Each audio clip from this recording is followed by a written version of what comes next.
বিপ্লবী জনতা, 24-এর গণ অভ্যুত্থানে রাজপথে হাতে হাত রেখে লড়াই করার সংগ্রামী সহযোদ্ধাগণ এবং এদেশের জন্য, এদেশের মুক্তিকামী মানুষের জন্য নিজের জীবন বিলিয়ে দিয়ে, অকাতরে নিজের জীবন বিলিয়ে দিয়ে শহীদ হয়ে জান্নাতের সুমহান বাগানে চিরনিদ্রায় শায়িত হয়েছেন যারা, তাদের প্রত্যেককে জানাই আমার সালাম ও শুভেচ্ছা।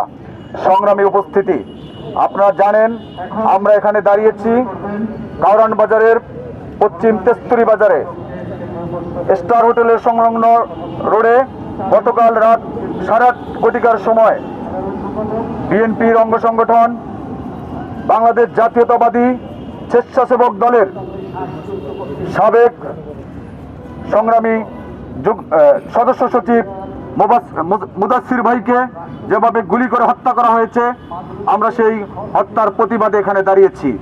আপাত দৃষ্টিতে মনে হতে পারে আমরা শুধুমাত্র একটি খুনের প্রতিবাদে এখানে দাঁড়িয়েছি, কিন্তু না, আমি বলতে চাই আমরা এখানে দাঁড়িয়েছি গোটা একটি বাংলাদেশ রাষ্ট্রের কুলখানিতে দাঁড়িয়েছি। আমার মনে হয় এই খুন, একের পর এক খুন যেভাবে চলছে, রাষ্ট্রযন্ত্র ফাংশন করছে না। রাষ্ট্রের জায়গায় জায়গায় প্রশাসনে যারা বসে আছেন তারা বাংলাদেশকে ফাংশন করতে দিচ্ছেন না বলে মনে করি। এভাবে যদি 24-এর গণঅভ্যুত্থানের পরে একের পর এক যেভাবে লাশ পড়ছে, অথচ উপদেষ্টারা বসে বসে আঙ্গুল চুষছেন। আমি বলতে চাই, বাংলাদেশে যদি মানুষের জানমালের নিরাপত্তা না থাকে, জনগণের নিরাপত্তা না থাকে, তাহলে স্বরাষ্ট্রমন্ত্রী তার পদে বসে থাকতে পারেন না। তার দায়িত্ব কি? তিনি এতগুলো রক্তের উপর বসে আমাদের জীবন নিয়ে ছিনিমিনি খেলতে পারেন না।